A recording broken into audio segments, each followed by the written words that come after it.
से आमर समस्तंकर प्रिय नेता धर्मदाय कहया भली जे आज गोटे दीप लिभिगला से विषय समस्त मन जो कष्ट अच्छी वेदना अच्छी से कथा को से आम आगे से स्मृतिचारण सभा रे पुओ को सूरज सूर्यवंशी आस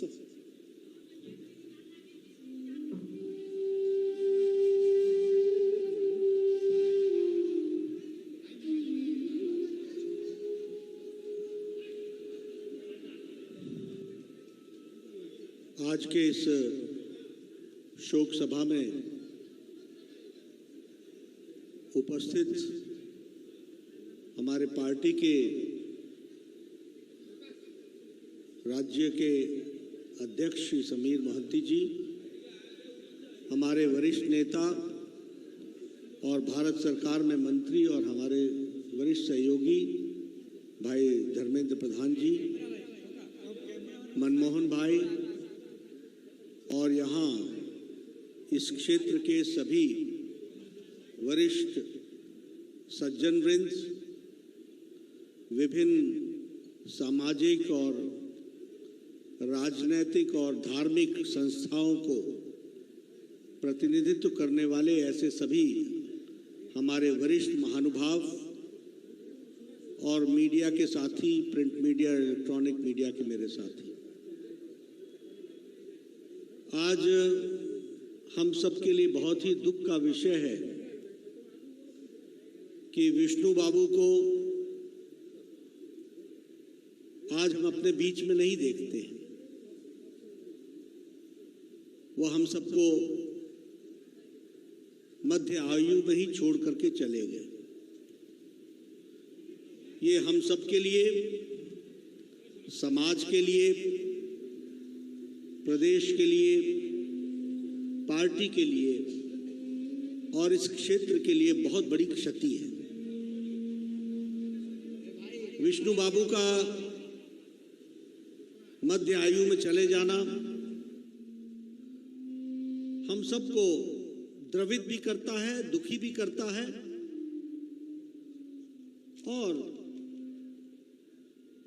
जो कार्य वो कर रहे थे वो अधूरा देख करके जो सपना उनका था उसको बिना पूरा किए उनको जाना पड़ा। ये हम सब के लिए बहुत ही दुख की बात है। विष्णु बाबू कुछ दिन पहले मुझसे दिल्ली में मिलने आए थे। हमारी उनके साथ लंबी मुलाकात हुई थी, बातचीत हुई थी, सभी विधायक साथ में थे। मुझे नहीं मालूम था कि ये मेरी और उनकी अंतिम मुलाकात होने वाली है।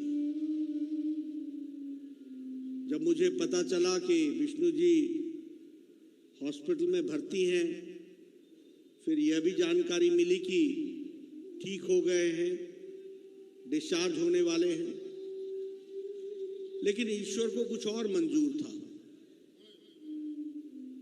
और वो हमको आकस्मिक छोड़ करके चले गए। इस क्षति की पूर्ति समाज के लिए, परिवार के लिए, पार्टी के लिए और प्रदेश के लिए करना बहुत कठिन है। विष्णु जी एक बहुत ही बहुआयामी प्रतिभा के धनी थे।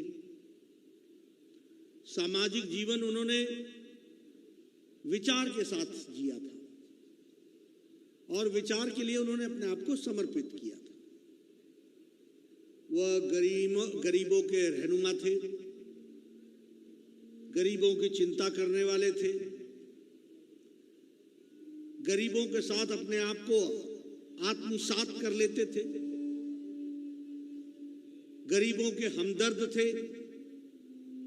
समाज में सभी को बराबर देखने की उनकी शक्ति थी और एक संवेदनशील व्यक्तित्व हमने उनमें देखा।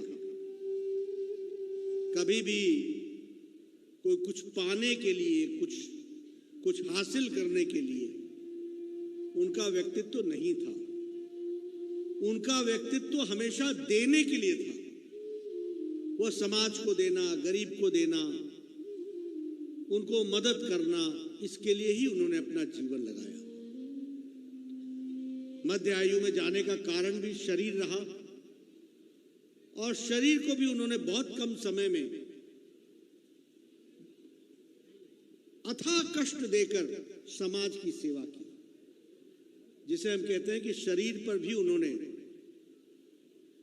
जितना ध्यान देना चाहिए था, वह समाज की तड़पन के कारण वो ध्यान नहीं देते थे और लगन एक ही रहती थी कि हम समाज के लिए काम करें। और उनकी लगन, उनकी तड़पन हमको उनकी लेखनी में भी देखने को मिलती है। फिर चाहे लेख हो, चाहे कविता हो, संवेदनशील व्यक्तित्व उन्होंने जो था उनका, वो हमको एक लेखक के रूप में, एक कवि के रूप में भी देखने को मिलता है। आम आदमी का नेतृत्व करते हुए, आम जन की तरह जीते हुए उन्होंने समाज में तप करते हुए अपना जीवन व्यतीत किया। ऐसे व्यक्तित्व से हम सब लोग प्रेरणा भी लेते हैं और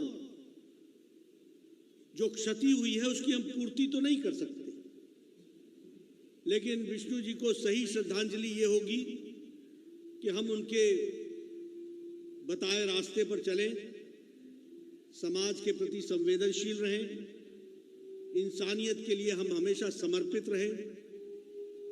और यहाँ हमारे जो पार्टी के कार्यकर्ता हैं वो उनसे प्रेरणा लें कि आम परिवार में पैदा हुआ, लिया हुआ व्यक्ति किस तरीके से समाज की सेवा कर सकता है, इसके वो उदाहरण थे और वही उदाहरण हमको भी बनना है। ऐसी हमको उनसे प्रेरणा लेनी चाहिए, यही उनके प्रति सच्ची श्रद्धांजलि होगी। मुझे आज उनके परिवार के सदस्यों से मिलने का मौका मिला, श्रीमती जी से भी मिला, बच्चों से भी मिला। मैं ईश्वर से प्रार्थना करता हूं कि वो उनकी आत्मा को शांति मिले और परिवार को शक्ति मिले कि वो इस दुख भरी घड़ी को सह सके और समाज में हम सबको प्रेरणा मिले कि हम उनके बताए रास्ते पर चलने के लिए प्रेरित हों। आज ऐसे व्यक्तित्व को सही श्रद्धांजलि देने का रास्ता भी यही है कि हम उनसे प्रेरणा लेते हुए समाज में काम करें। यही मैं आज कहना चाहता हूँ। ओम शांति, ओम शांति, ओम शांति।